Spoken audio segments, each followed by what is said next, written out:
This will be fielded at the 6. And nice work on the return as they'll start their drive just past the 30-yard line.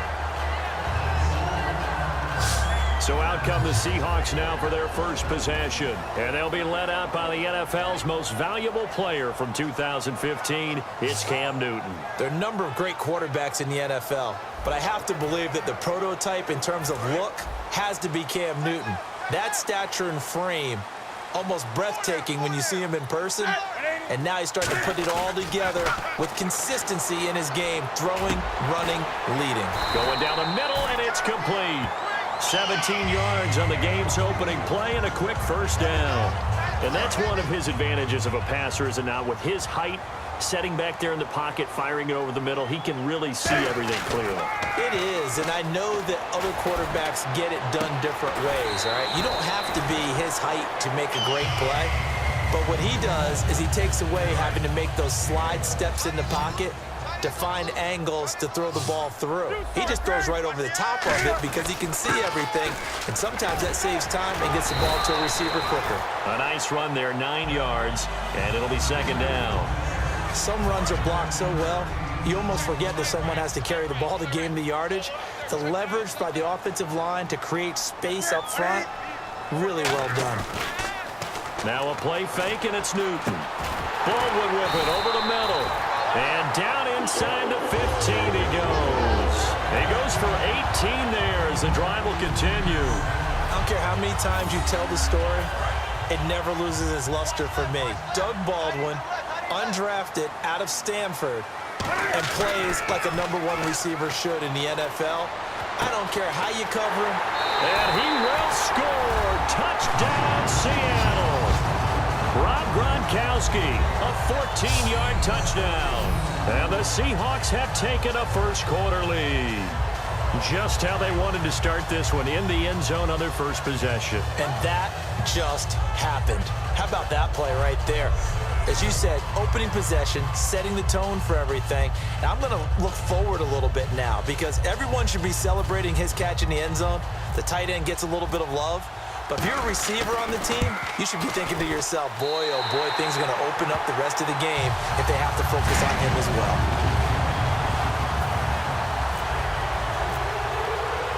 The kick unit for the Seahawks out there on the field, and we are ready to rock.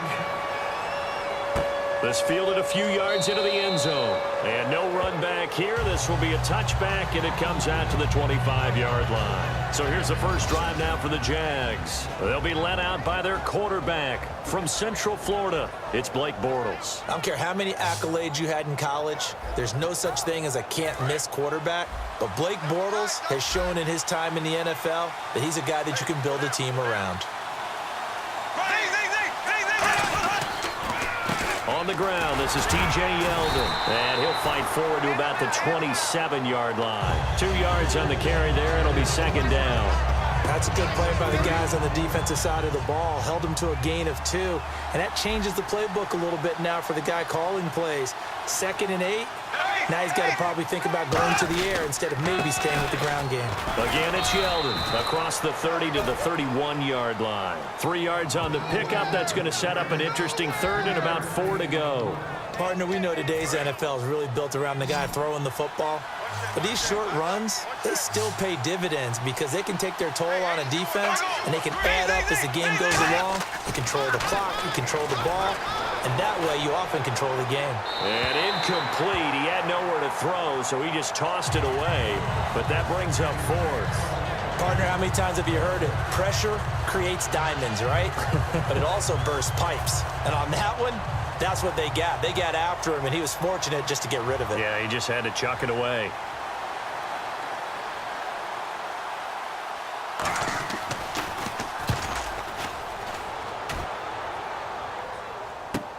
Taken in at the 22. Nice job bringing that one back. 14 on the return. And it'll be Seahawk football, 1st and 10. Here's the Jags defense now as they head back out there. And it's the first quarter, but they gave up the score last time. How important is it here not to fall 2 scores behind?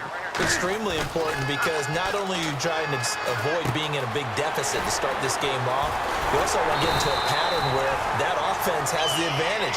You've got to find a way to turn things around. This is the series to begin that. Yeah, we'll see if they can keep them off the scoreboard here for a second time. All right, I'm doing my rudimentary math here. That's his 3rd catch here in the first quarter. I don't know if it's just game plan or he's just finding his way open. Or maybe a little of both. They were trying to get the connection with a former Buckeye, Braxton Miller. And it's 2nd down. We know it's not an easy job to go out and catch passes when people are trying to tackle you and knock the ball away. But the bottom line is that's a pass he's got to have and a pass he should have caught. Got a man over the middle, and it's complete. He got 18 yards out of that one, and it gets him a new set of downs. And this will probably be the last play of the quarter. Alongside my broadcast partner, Charles Davis, Brandon Gaudin hits the Seahawks with a football to begin quarter number 2. And they're on the move here. They've got it 1st and 10. Play action. It's Newton. And he's going to find his man out of the backfield. That's complete. It's a gain of 24 that time. And the Seahawks are going to have a 1st and goal. They fake the give. Newton. And he'll be brought down here at the 3-yard line. It'll be a gain of 4. And that'll bring up a 2nd and goal. Now hold everything here. We're going to get a timeout by the offense. They'll have 2 remaining as we step aside here in this 2nd quarter.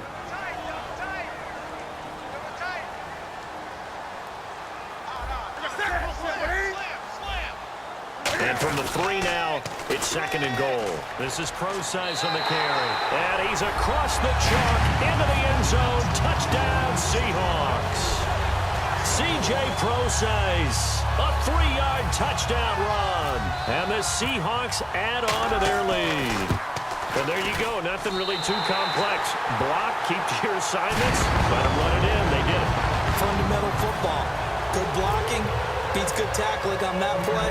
End result, touchdown. The kickoff team on the field now as they will send this one away.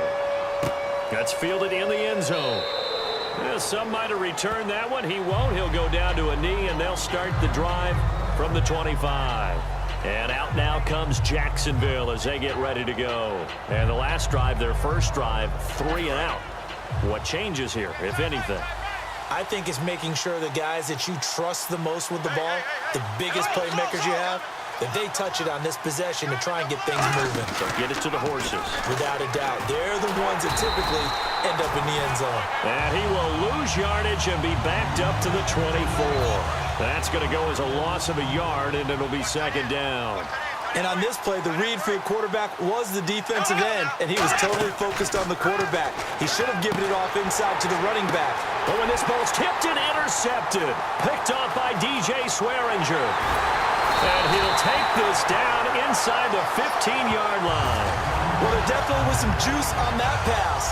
And while tight ends don't always have the same reputation for hands as wide receivers do, in this case, that ball was expected to be caught. The Seattle now ready to march onto the field. And they'll be looking to build off of a nice drive last time, a drive that really relied on the quarterback. Making good decisions, distributing the ball well, distributing it accurately, keeping it away from danger. A really nicely run drive. But now the defense, what adjustments do they need to make in the passing game? Pass rush, pass rush, pass rush. What is the guys up front? And he is in for the Seattle touchdown. Rob Gronkowski with his 2nd touchdown here in this first half. And the Seahawks find a way to stretch their lead. So they've had 2 drives, and he's had the 2 receiving touchdowns. And how about a game plan where you decide to force feed or feature someone, and it works? First 2 drives, as you noted, end up in touchdown passes. I think they're going to keep going to them until the defense makes any kind of an adjustment. They'll run it. This is Procise. And he is into the end zone to bump the lead up 2 more.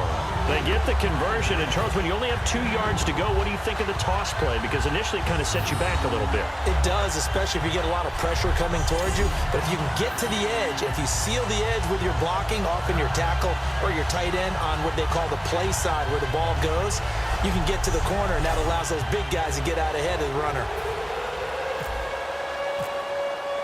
The kick unit for the Seahawks out there on the field, and we are ready to rock. That'll be taken in the end zone. And no run back here. This will be a touchback, and it comes out to the 25-yard line. Here comes the Jaguars offense as they get set here. And following the interception, we'll see what they can put together on this drive.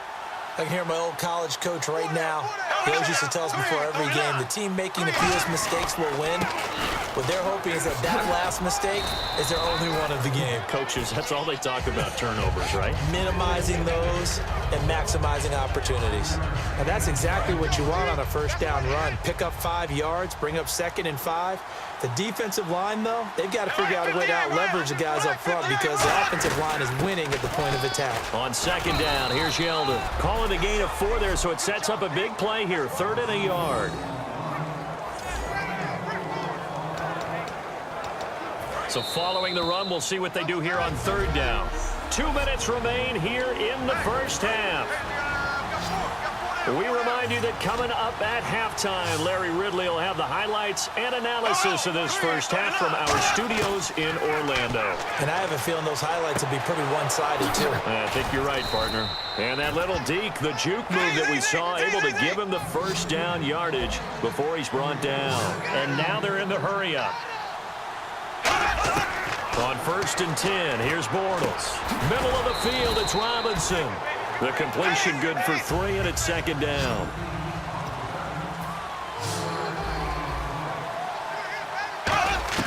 From midfield, here's Bortles. And Green with a catch left side. It's a pickup of 16 there, and it'll lead to a new set of downs. Let's make this one simple.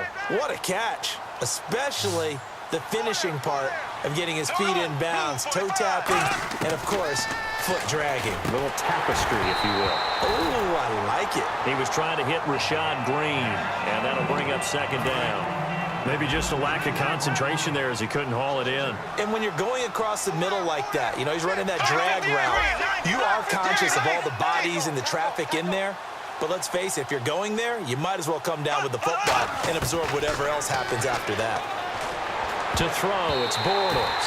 He was looking to get it to Allen Hurns that time, and it's 3rd down. Let's give some credit to the defensive guys on that play. Able to bat that one away. Sure looked like they were trying to hit the corner route.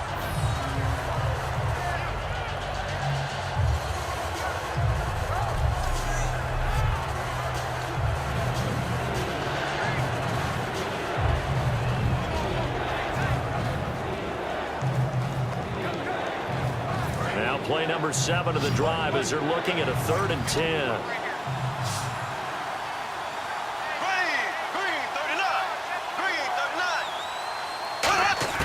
Throwing his Bortles on 3rd down.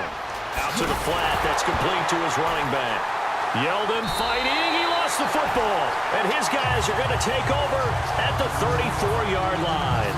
Often on fumbles, you look at the guy who coughed it up and say, geez, what did he do? But, hey, let's tip the cap to the defense here. Not a problem at all, my man. I'm not even going to tip it. I'm going to doff my cap to him. Congratulations. Big-time play. Knocking it free and creating something good for your team.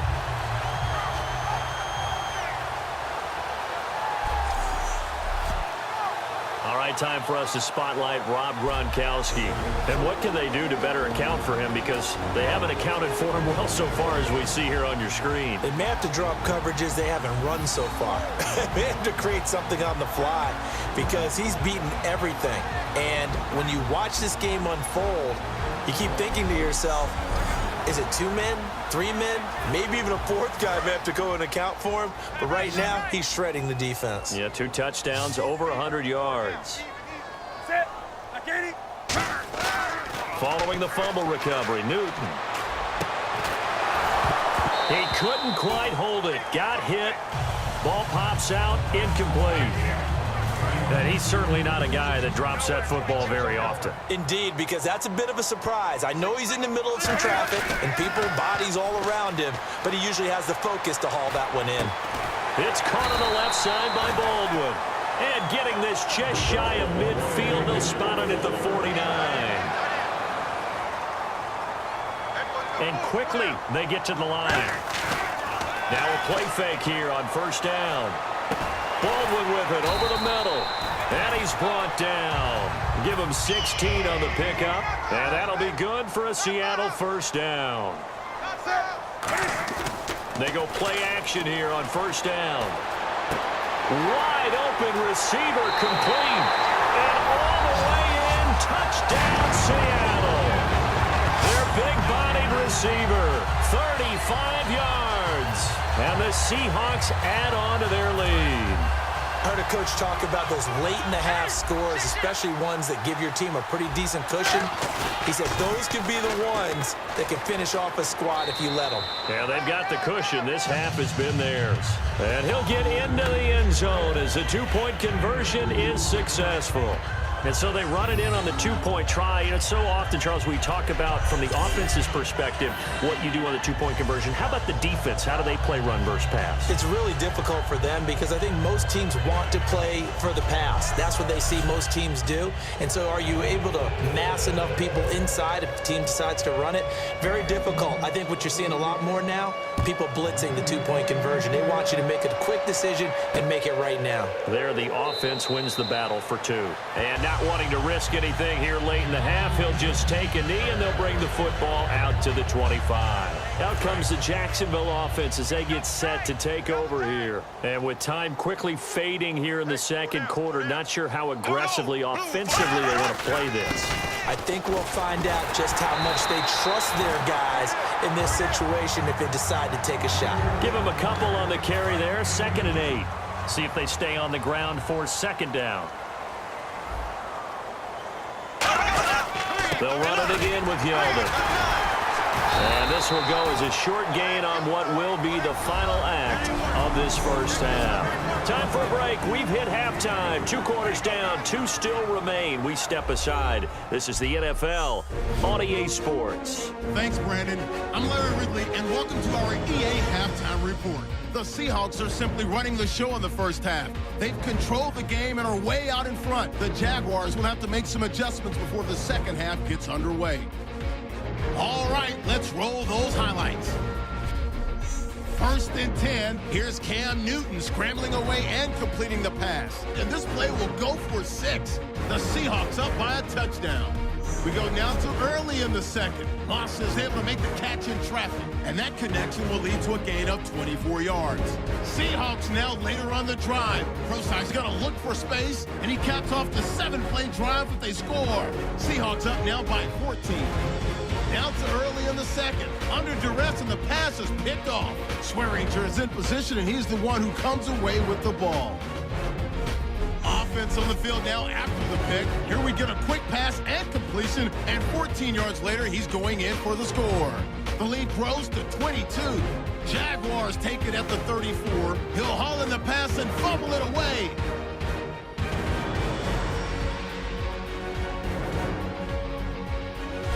Offense out now after the fumble. Here he'll scramble out of the pocket and take off. And 35 yards later, he's got a touchdown. Seahawks in control. Welcome back. Charles and I settled into the booth, ready for quarter number 3. So both teams have their marching orders, and we'll get going again here in quarter number 3. That's fielded in the end zone. And a couple yards deep, he'll go to a knee. He won't return it. And they'll take it out to the 25. Out come the Jaguars now as they'll go on offense first here in this third quarter. They come out here with a 0 on the scoreboard. What was said in that locker room? That's what I want to know. I would love to have been in there because we often have the feeling that there's a lot of shouting, screaming, people upset. But typically, halftime locker rooms are a lot more clinical than that. And in this case, are they upset that the plays weren't working because of execution? Or did they think they were just bad plays to call? Yeah. We'll find out pretty quickly here if they feel like they had something going, but they just need to do it a little bit better or not. We'll find out. Bortles now to throw. And seeing nowhere to throw, he chucks this one away from harm. Incomplete. Now it's third down. Whether they deserve credit or not, the defense is going to take credit for that incompletion because it always feels good when you slow down an offense. From the gun on third down, Bortles. And he is going to be hit and taken down. Bortles sacked. Chris Long, he's the one that gets him down. It'll be a loss of 5, and it'll bring up fourth down. You know, on these types of plays, we're always looking to assess blame. Okay, where did it break down? Sometimes it's just a great play. This is fielded at the 27. So he shifts past him. A 46-yard boot, but just 36 following a pretty decent return of 10 yards. And the offense will come back onto the field for the 1st and 10. Here comes the Seahawks offensive unit. They'll have it first to begin the third. They have the lead here. Well, we talk a lot about pregame speeches. What are halftime speeches like? For the most part, not nearly as emotional. They're a lot more clinical. Every now and then, though, they'll get after you if they think they need to light a fire. But in this case, let's go into the virtual locker room, because here's what I think happened. They got in there and they said, listen, let's take control right away. Yeah, defense, we got the lead. Defense, don't give up any points. Turn the ball back over to the offense and let them go down and score and give us more of a cushion in the game. Check so far. Defense shut him down. Let's see if the offense gets done. He goes for 18 there as the drive will continue. We talk about mobility on quarterbacks all the time. Here's where it really pays off. Able to move, evade, and is accurate throwing on the run and picking up a first down. Here's Newton. And his throw here's incomplete. Unable to get it to Gronkowski that time. And now it's second down. Well, the numbers have been good in the passing game and certainly a big reason why they have the lead. But now here, third quarter, maybe go to the run game a little more? Yeah, perhaps. And he's going to have to eat this one as down he goes. They bring a man off the corner that time, and he gets home for a loss of 6. The game plan for any defense is finding ways to make a quarterback uncomfortable in the pocket. When you bring pressure from all angles, you never know who's going to get home. In this case, the left cornerback, right in the face of him, puts him down. And down he goes, taking it inside the 10, just shy of the 5 at the 6. Looking to speed things up here, going with some tempo. They fake the give. Newton. And the stop will come inside the 5 at the 4. They'll give him a yard on the play, and that'll make it 2nd and goal. Here's Procise. And he's maybe going to get this back to the 4, but that's about all. Call it no gain that time, and now it's 3rd and goal. Offense walks to the line for play number 7 of the drive. 2 straight shots on the ground. Now on 3rd, do you go to the air? I think the possibility. And he will take this one in for the Seattle touchdown. C.J. Procise, his 2nd touchdown of the afternoon. And the Seahawks are running away with this one. And he certainly played a pivotal role with those 2 TDs and why they're up on the scoreboard right now. Well, someone's all about winning, aren't they? Because he's not worried about the number. Sure, it's great to have 2 touchdowns. The bottom line is what he's doing is contributing to their lead. He wants to continue to do so. And is there bad blood here? I mean, go for 2 when you're up that much?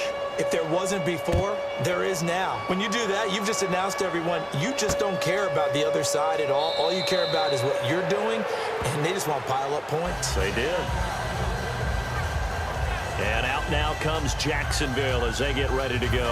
And 3 and out on the last drive. No points on the scoreboard. A little soul-searching now?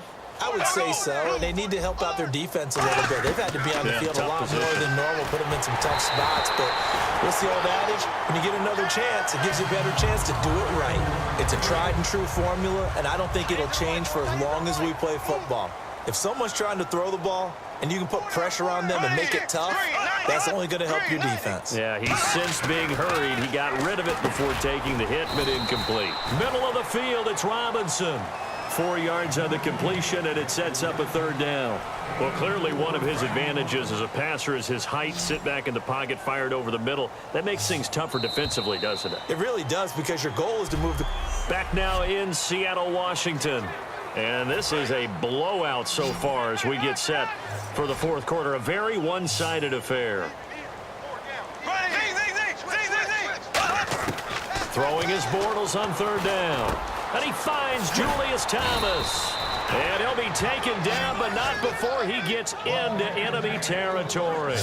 And he's the epitome of what we call the move tight end, a guy that you can line up anywhere, in the slot, out wide, in tight, doesn't really matter because he has such great skills. You want to utilize him in all aspects of your passing offense. And there he was in the slot for the catch. Tight end left. Tight end left. Hey, boys, we got four down. Left. Bortles now on first down. Over the middle, it's Thomas. The completion good for 3, and it's second down. Got to give credit where it's due. Really nice defense on that play. The pitch and catch was successful, but not any run after it. Green 39. Bortles to throw once more. Lee's got it over the middle. 4 yards on the completion, and it sets up a third down. When you see zone defense and you know you've got a drag route on as your primary call, you got to be really careful as a passer about how far you let your guy go because he might wander into some tough coverage.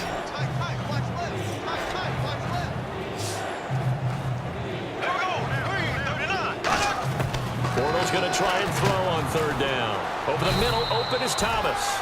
And he will have a first down as they get him to the ground at the 37. And Brandon, from our time in college football, where receivers weren't running the traditional NFL route tree, one thing they did learn, find open areas, find soft spots, and set up and catch the ball. And I think we just saw that there. Yeah, we saw that indeed, picking up the first. And seeing no options, he just tosses this one away, incomplete. Now that'll bring up second down. I hope I don't sound too rah-rah on that one, but that's the exact right throw. Either your receiver gets it or no one gets it. Give him a lot of credit for being really precise with it. Got rid of it. No one got it. Now Bortles. Time for a break. And that's going to be incomplete. This one all over but the shouting. We'll finish it after this. So it's Jaguar football here as we welcome you back. And let's see what they've come up with offensively after having time to talk it over. And he couldn't hang on to it through the contact. Incomplete. It looked like they had something there, but I think that he was thinking about running with the football before he actually hauled it in, and that led to a big drop.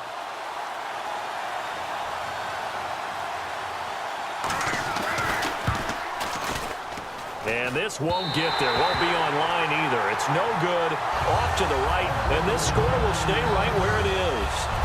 Well, this winds up an empty possession. Everything looked okay. He just never got the ball on target. And knowing him, he'll be disappointed with that effort.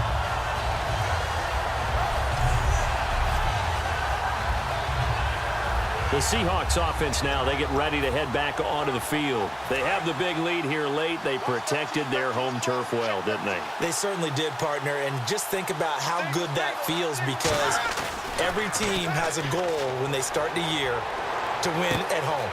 All right? And sometimes you don't win all of them, but they managed to get that done today. Just think about your routine stays the same. Everything's familiar. You feel right going into the game, and they translated that into a win. They did indeed. They protected the home field, and now the final stages.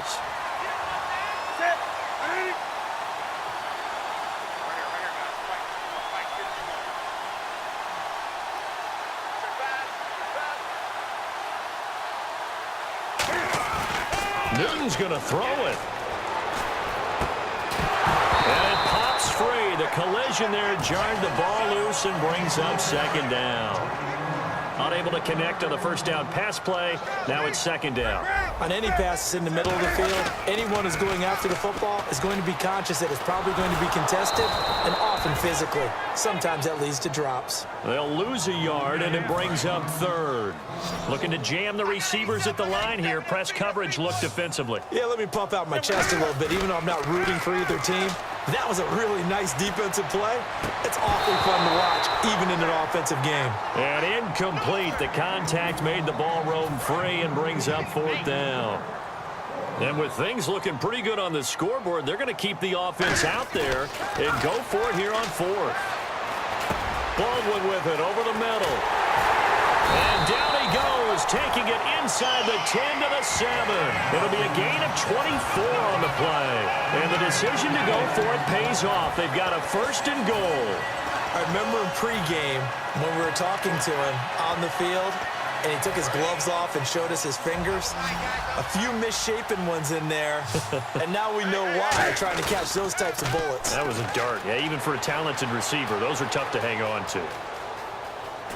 And he will get into the end zone. It's another touchdown. This thing is ugly. And to me, that touchdown allows you to start grinning widely on your sideline. I think they pretty much locked this one away. Yeah, that's the clincher, the proverbial icing on the cake, if you will.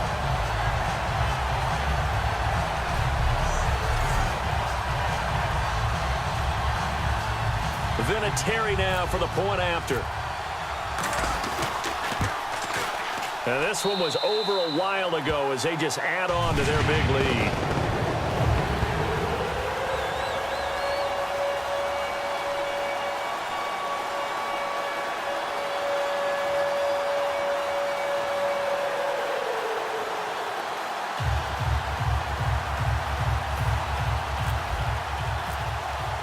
Set now to kick this one away, and off it goes.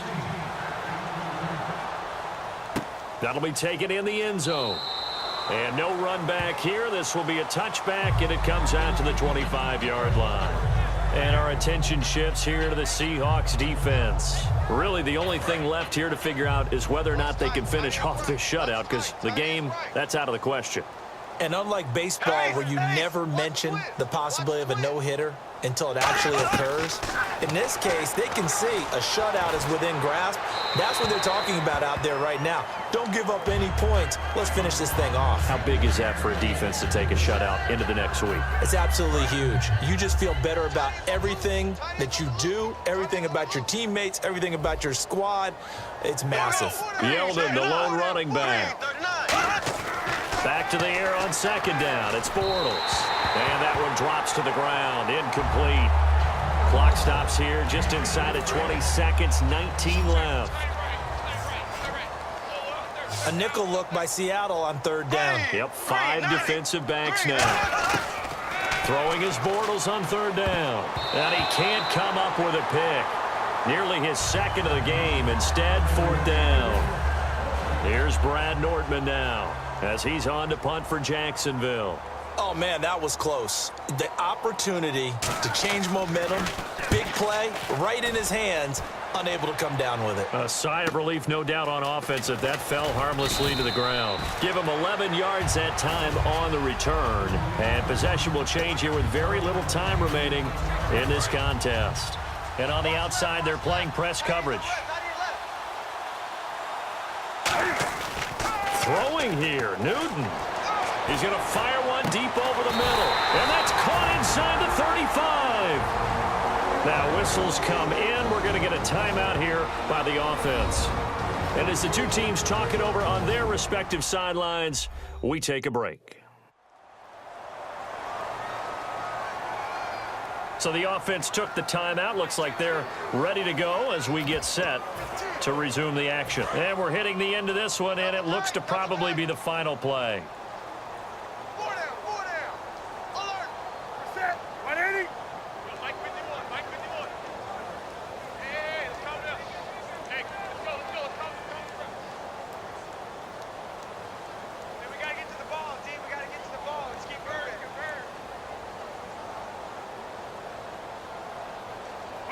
Defense still with 3 timeouts. We'll see if they want to use them here as the kneel down comes. The storyline in this one, Charles, no doubt the number 0. Zilch, nada.